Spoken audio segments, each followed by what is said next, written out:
PM Shri കരാറ് ഒപ്പിടുമെന്ന ദേശീയ വിദ്യാഭ്യാസ നയം കേരളത്തിൽ നടപ്പാക്കുമെന്ന പ്രഖ്യാപനവും മുഖ്യമന്ത്രിയുടെ ഭാഗത്ത് നിന്നുണ്ടായി. ഇന്നത്തെ മന്ത്രിസഭയിലെ അംഗമായ KM ഷാജിയായിരുന്നു നേരത്തെ PM ശ്രീ അറബിക്കടലിൽ എന്ന് പറഞ്ഞത്. ഇപ്പോൾ ഷാജിയെ സംബന്ധിച്ചിടത്തോളം PM ശ്രീ സ്വന്തം വീട്ടിലെത്തിയിരിക്കുകയാണ്.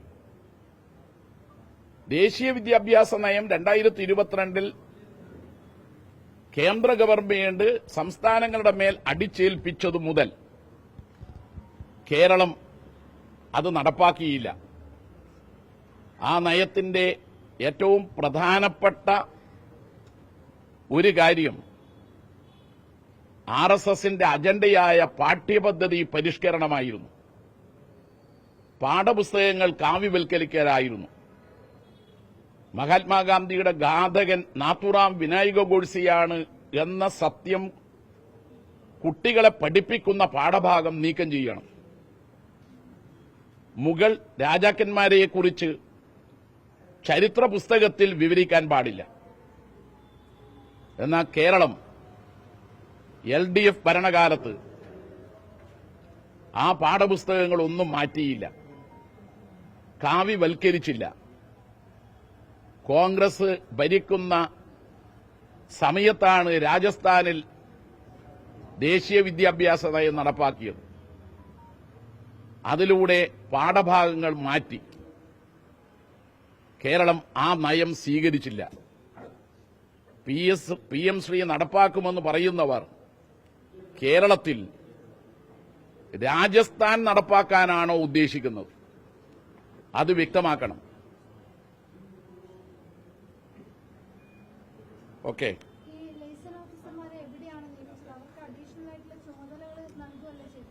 അങ്ങനെ ഈ ഉത്തരവിൽ പറയുന്നില്ല. ഉത്തരവ് ഞാൻ വായിക്കാം.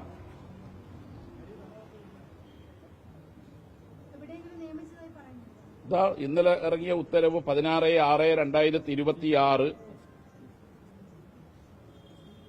അതിൽ പറയുന്നത് 9/6/2026 senior nursing officer district hospital Nedumangad Santhosh KS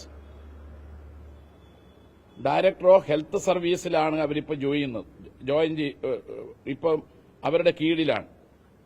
appointing the following officers as chief liaison officer in the officers indicated against their name. അപ്പോൾ നെടുമങ്ങാട് നിന്നും തിരുവനന്തപുരത്ത് വന്ന് ഇവരെങ്ങനെ ജോലി ചെയ്യും? അപ്പൊ നെടുമങ്ങാട് നിപ്പ ബാധിച്ച ഒരു രോഗിയെങ്ങാൻ എത്തിയാൽ അവരെ ഉപേക്ഷിച്ച് തിരുവനന്തപുരത്ത് വരാതെ തിരുവനന്തപുരത്ത് അവരെങ്ങനെ സേവനമനുഷ്ഠിക്കും? അതുകൊണ്ട് ഉത്തരവിൽ വളരെ വ്യക്തമാണ്. മാത്രമല്ല, ഡോക്ടർമാർ കൊല്ലം ഗവൺമെന്റ് മെഡിക്കൽ കോളേജിലാണ് ജോലി ചെയ്യുന്ന പ്രൊഫസറെ DMEയുടെ ഓഫീസിൽ ചുമതലപ്പെടുത്തുന്നത്. കൊല്ലത്ത് നിന്ന് എങ്ങനെയാണ് തിരുവനന്തപുരത്തെ DME ഓഫീസിൽ വന്ന് ജോലി ചെയ്യുക? അതുകൊണ്ട് ഈ നിയമന ഉത്തരവ് 9/6/2026 നിയമന ഉത്തരവ് 2003 UDF സർക്കാർ അധികാരത്തിലിരിക്കുമ്പോൾ കൊണ്ടുവന്ന പൊതു ഉത്തരവിനും ആരോഗ്യ മേഖലയിലെ ജീവനക്കാരുടെ പ്രോട്ടോകോളിനും എതിരാണ്.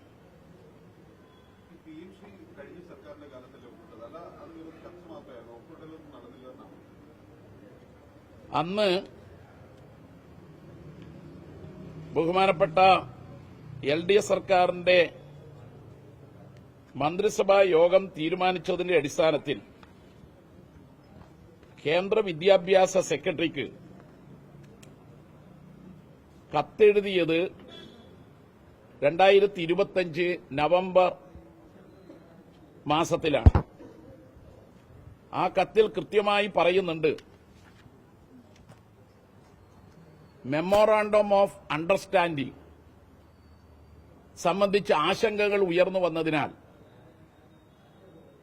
അത് സംബന്ധിച്ച് പഠിക്കാൻ ഒരു ഉപസമിതിയെ നിയോഗിച്ചതിനാൽ മരവിപ്പിക്കണമെന്ന്. ആ മരവിപ്പിച്ചത് പുനഃസ്ഥാപിച്ചുകൊണ്ടാണോ UDF PM ശ്രീയുമായി മുന്നോട്ട് പോകുന്നത്? അറബിക്കടലിൽ വലിച്ചെറിഞ്ഞ PMC കരാർ വെള്ളത്തിൽ മുങ്ങിയിട്ടില്ലേ? അത് വ്യക്തമാക്കേണ്ടത് KM ഷാജിയും കൂട്ടരുമാണ്.